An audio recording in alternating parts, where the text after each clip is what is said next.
Welcome to the Managing the Smart Mind podcast with your host, Coach Kramer.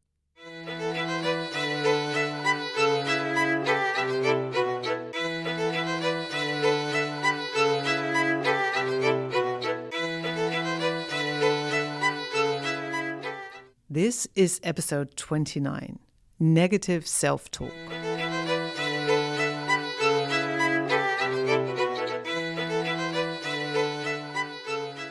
Hey, smart human, and welcome to this second installment of a three-part series on language. Because language matters, right? And you want to use it intentionally to support your self-worth, your self-confidence, and your self-trust. Now, today I will do a deep dive into negative internal chatter or self-talk. In the previous episode, we looked at negative questions, but these are just a small part of everything that goes on inside your head. And that inner chatter, the ability to sort of talk in your head, to introspect, is actually a very cool thing. It has lots of evolutionary advantages. Because of it, we're actually able to evaluate our past and to project into the future and prepare for it. We use our inner voice to create meaningful narratives about ourselves, to tell stories, to give meaning to our life, right? And in that way, shape our identity. But there is also a downside, and that is when our inner chatter becomes too negative. If we say too many negative, nasty things to ourselves, we can quickly end up in a downward spiral. The negative chatter creates negative emotions, which in turn causes even more negative self-talk, which is not a great dynamic, as I'm sure you understand. And if you're wondering what this negative self-talk looks like, bless you, by the way, here are some examples from my own life. These are things I habitually said to myself before I found coaching and changed the way I speak to myself inside my head. There is never enough time. I'm so busy. I screwed up that project. That client thinks I'm mad. I'll probably be out of a job by the end of the year. I never have any luck. Nobody cares. I'm always exhausted. My life is such a mess. I'm so useless. I'll never be able to speak Japanese. I have zero discipline. I shouldn't be so scared. That's never going to work. I should have figured this out years ago. I'm so lazy. Now, just reading these out loud makes me feel very helpless and hopeless. I mean, it's bad for my health. Seriously, if only for my mental health. But before I explain what you can do to counteract all this negative self-talk, and it is not forcing a smile, standing in a power stance and saying positive things, let's first dive into different types of negative self-chatter. There are generally 4 types of negative self-talk: filtering, polarising, catastrophizing, and personalising. Now, filtering is the same as negative bias, right? You fixate on the negative and leave no or very little room in your mind for the positive. The glass is always half empty, cracked, and the water probably poisoned. And what you don't see, because that's what you focus on, is that behind you there's actually an entire cabinet with fresh glasses and cold San Pellegrino, right? Because you're filtering and you only are able to see the bad things. Catastrophizing, I think, is pretty self-explanatory. Your brain just immediately goes to the worst that could happen. Let's say you're about to go on a wonderful trip to Spain and your brain immediately thinks of all the ways you can die, get sick, get robbed, into accidents, all the things. Maybe even, extreme weather. See, my brain is so good at coming up with these. It's amazing. Or maybe you post something on social media about a webinar you're going to teach and you get one snarky comment and your brain turns that into, this is never going to work, right? Nobody's going to show up to my webinar. I might as well not do it. And I have to admit, if there were world championships in catastrophizing, I'm pretty sure I would at least finish in the top 3 because my brain is amazing at creating all sorts of nightmare scenarios. which, I mean, there's an upside to that as well. I'm usually very well prepared, but the amount of energy and time, yeah, it's out of proportion. In my mind, there are crashed planes, missed ferries, diseases I only learned about from watching House MD. There are sinkholes. I have fantasized about all of them, which really isn't the most fun thing to do with your time. Okay, the third category is personalising. That is making everything about you, but in the worst possible way. So not like you're a narcissist. It's like, oh, everything is my fault. Everything is because of me. Everything bad that happens is obviously because I exist. Let's say your manager reassigns you to a different project and you conclude that you must have made a terrible mistake somewhere. Or a client decides not to hire you and you decide you must have made a terrible pitch. Or you texted someone and they didn't respond in the time frame you expected. Now you are 100% sure that they dislike you and maybe also that you aren't even likable. Fun, right? That's personalizing. And the final category, polarizing, it's just black and white thinking. You already know about this if you've listened to previous episodes, because I've already dedicated to this because it's so omnipresent in people with smart minds. Either you win or you lose, you succeed or you fail, you're reliable or completely unreliable. You're a great mom or you are an awful mother and your children should be taken away from you, right? You're lovable or completely unlovable. You're amazing at music or, you're unbearable to listen to. And this type of thinking leaves no room for the realities of life, and it fosters other very debilitating tendencies like perfectionism. Polarizing engenders a fixed mindset, right? It stops you from evolving and growing. So we have these 4 flavors: filtering, personalizing, catastrophizing, and polarizing. And I venture to say that these are even more powerful when you have a smart, creative mind, because the incredible ingeniousness and creativity with which smart brains, do all the negative self-talk can make it seem so real, so right, so plausible. Basically, yes, you are being a complete dick to yourself, but in such a creative, clever way that it's almost endearing. However, it has to stop for you to stand a chance to lead a relatively happy, fulfilling, and joyful life. And here's how you do it. When you filter, what you want to do is grab your brain by the cerebellum and force it to look at the positives. When you personalize, you want to eliminate the I and change your language to neutral. When you scare yourself, you want to first create a distance and then explore different extremes. And when you polarize, you want to find the messy middle. Here are some examples of how that works. When at the end of a long day, you catch yourself thinking, I didn't send that email. I didn't return the library books. I didn't draft the presentation. I should have done at least another 10 things.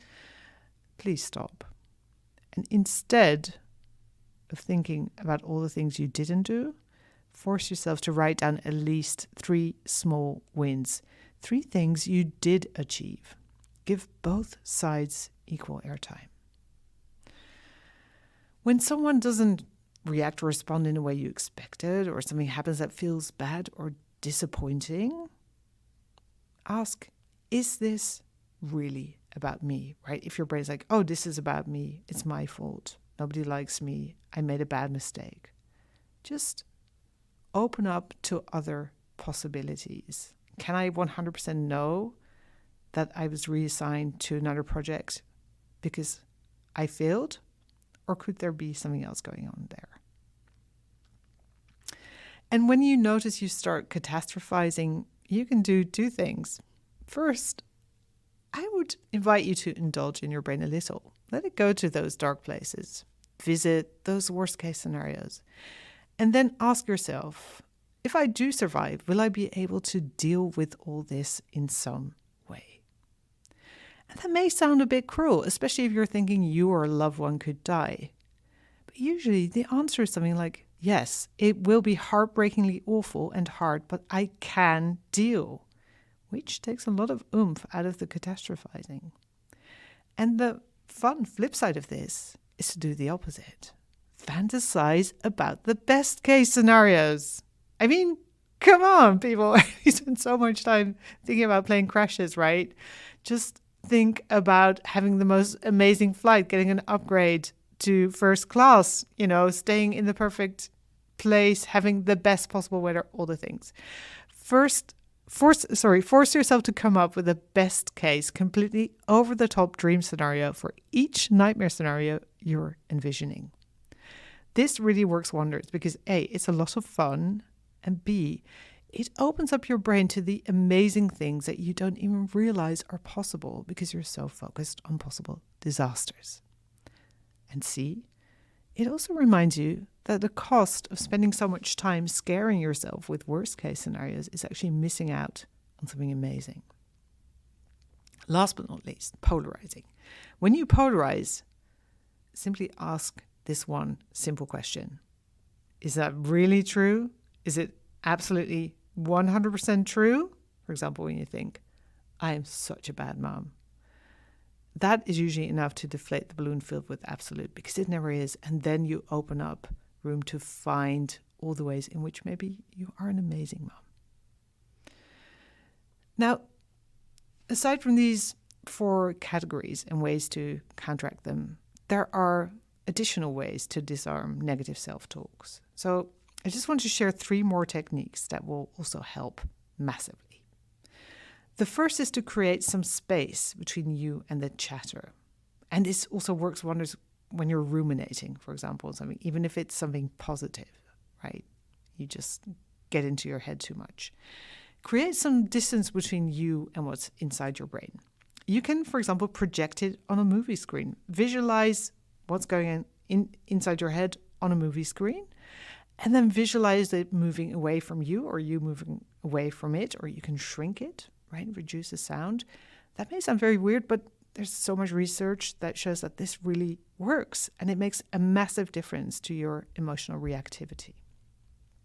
Another thing I love to do to create space is create a funny persona around the negative voice, which makes it less, intense, right? I visualize my inner negative voice as a thin, anxious cat that is freaked out about everything, right? Whenever it starts to spout off on why I'm useless, we're all going to die, etc., I just smile because I know that this is the only tune this poor cat can sing. I nod, maybe rub it under the chin a little, and then I get on with my life.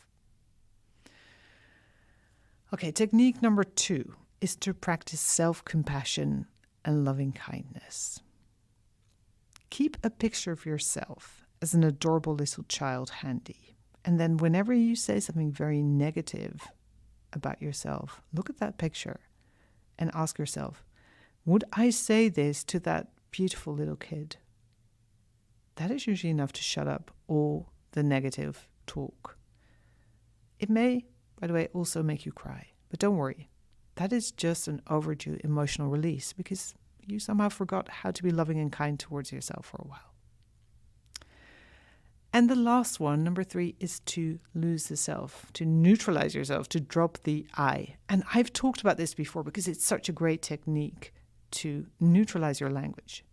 Instead of, I missed the deadline on that report, say, the woman in the polka dot dress missed the deadline on that report.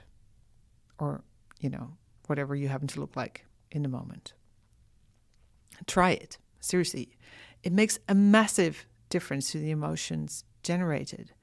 And it's the same with things like tiredness or exhaustion that we can identify with so much, right? If you say, I'm tired, you can say something like, woman experiences tiredness in her body.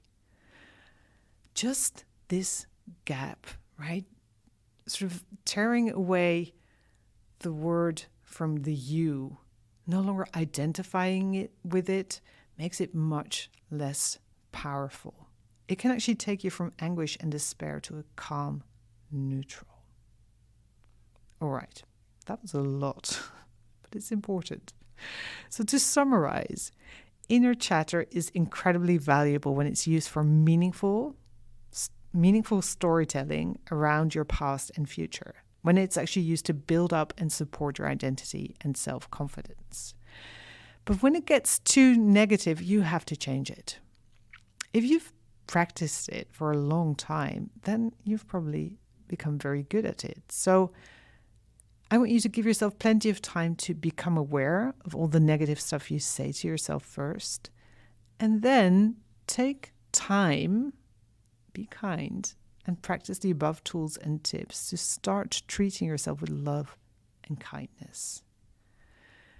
And important to remember, there's another tool you have, because when something not at all fun happens, you can actually allow the emotions that come up. Be with the disappointment, the frustration, the fear. This is not the easiest thing to do. And sadly, we're not at all trained in this. I wish schools would teach kids this. But if you want help with this, check out episode 16, right? Because a lot of negative self-talk is a misguided way of dealing with negative emotions. If you simply allow them, be with them, and process them, you'll massively reduce the urge to say mean things to yourself. All right. That was plenty, I think. And remember, this is detailed work. It takes a bit of dedication, but it is so worth doing. It is the road to self-appreciation, self-love, right? Self-confidence. It's much more effective than just standing in front of the mirror and saying, I'm amazing, I love myself, etc., etc. So give it a go. Listen to that inner chatter. And if it's negative, you now know what to do. And I just want to say a thank you again for listening. I have just checked the podcast stats and noticed that there are now smart people listening to this podcast in 72 countries all over the world, which is so incredibly cool. So there's obviously a need for more info on how to manage a smart mind. So if you like the podcast, I would absolutely love it if you, 1, give it a 5-star review on your podcast app, and 2, share it with a smart friend, colleague, loved one, other smart human.